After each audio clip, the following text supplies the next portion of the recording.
ফ্রেমটা ধরে so that তাদের ভিউ কাউন্ট হয়। This is very bad, this is very bad. আর আমিও এইটা নিয়ে অনেক অনেক বেশি ভাই আগের ইন্টারভিউতে আমার এরকম একটা জার্সি পরেছিলাম যেটা ছোট একটা চেঞ্জ ছিল, অনেক বড় বড় কমেন্ট, ও মাই গড। আচ্ছা জিজ্ঞাসা কমেন্টগুলো পড়ার পর আমার মনে হচ্ছে এটা how come they say such things? আচ্ছা আমাদের লাইফ নিয়ে সবার আগ্রহ থাকে, এটা স্বাভাবিক, বাট আমাদেরকে পাপারাজি করবে এটা বলিউডে অনেক বেশি হয়, আমাদের দেশে একটু কম হয়। সেক্ষেত্রে আমাদের দেশে যেটা হয় যে হ্যারাসমেন্ট, আমাদের দেশে পাপারাজিটা হয় না, আমাদের দেশে যে হয় হ্যারাসমেন্ট।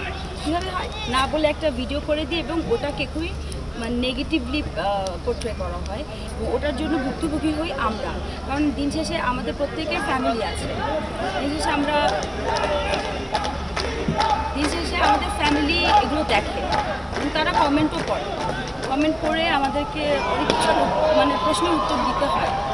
তো আশা করছি এই নিউজটা যখন আবার যারা দেখবে তারা বলো আপনারা একটু ঠিকঠাক মতো পড়লেই হয় কাপড়, এটাও আবার কমেন্ট করবে। দেখেন এর থেকে ঠিকঠাক আর কি পড়তে পারে, কিন্তু এখানে তো আসলে শাড়ি পরলেও তো আবার কমেন্ট করবেন কি যে পড়তে যাই না। যাই হোক, খেলা তো আসলে খেলাই, ছেলে মেয়ে সবার জন্য একই রকম অ্যাটায়ার, এখানে ওনা বা হিজাব পরে খেলার কোনো সুযোগ নেই। তারপরে আমাদের মেয়েরা যথেষ্ট চেষ্টা করছি আমরা আমাদের জায়গা থেকে যতটা মানে একটু কন্ট্রোভার্সি এড়িয়ে যাবার জন্য। কন্ট্রোভার্সি তো শেষ নেই, এটার সাথে আমার চরিত্র এখানে, এটার সাথে আমার শিক্ষা, এটার সাথে আমার জ্ঞানের কোনো ইয়ে নেই, সম্পৃক্ততা নাই, বা হচ্ছে দৃষ্টিকতুর ব্যাপারটা যদি বলি, যার যে দৃষ্টিভঙ্গি, এখন যে মেয়েটা বোরকা পরে ওই মেয়েকে দেখে অনেকের অনেক কিছু হয়, তো এটা আসলে বলে লাভ নেই। বা মানে বোরকা বলে আবার অনেক খেপে যাবে।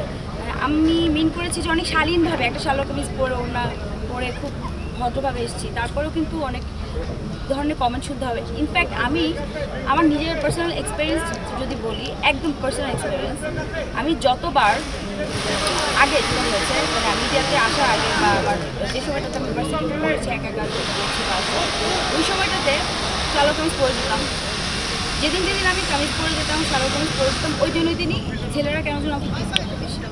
আর যেদিন আমি এরকম বয়সে যেতাম, কেউ ধার কাছে আসতো না, ক্লাসে ওরা সাহস পেত না। এবং তারপর সামথিং মানে এখানে তো একটা সায়েন্স আছে।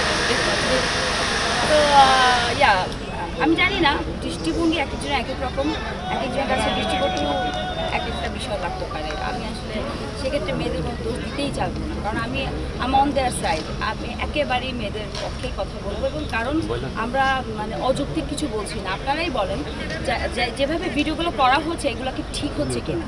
আর আমার মনে হয় আমি আপনাদের কাছে অনুরোধ করবো, অন রেকর্ড, সাংবাদিক ভাইরা যারা আছেন, বড় বড় চ্যানেল থেকে এসেছেন আপনারা বেশ স্ট্যাবলিশ চ্যানেল, অনেক বছর ধরে আপনারা নিউজ করছেন, আমার আগেও যারা সিনিয়র যারা ছিলেন তাদের নিউজ করেছেন, তাদের আমাদের পাশে এসে দাঁড়িয়েছেন আমাদের বিপদের সময়, আমাদের ভালো সময়, বিভিন্ন সময় আমরা আপনাদেরকে পাশে পেয়েছি, হোপফুলি পাবো। সো সেক্ষেত্রে আমি আপনাদের কাছে অনুরোধ করবো, এই ধরনের চ্যানেল যারা আসে বা আপনারা একটু আপনাদের একটু অ্যাপ্রুভালটা মানে ওদের, আমি কীভাবে হয় জানি না, মানে তারা সাংবাদিক হিসেবে কীভাবে এই ধরনের নিউজ করে, তাদের এগেনস্টে কেন কোনো ব্যবস্থা নেওয়া হয় না, এখনও হচ্ছে না, আমি জানি না। কারণ আমি এর আগে একবার ভাইরালে ভিডিও ব্যাপারে কথা বলছিলাম যে লেপেল পড়া নিয়ে অনেক বড় একটা কাহিনী হয়েছিল, এবং এরপরে ওই লোক কিন্তু আমি এই স্টেডিয়ামেই সেই লোককে দেখেছি।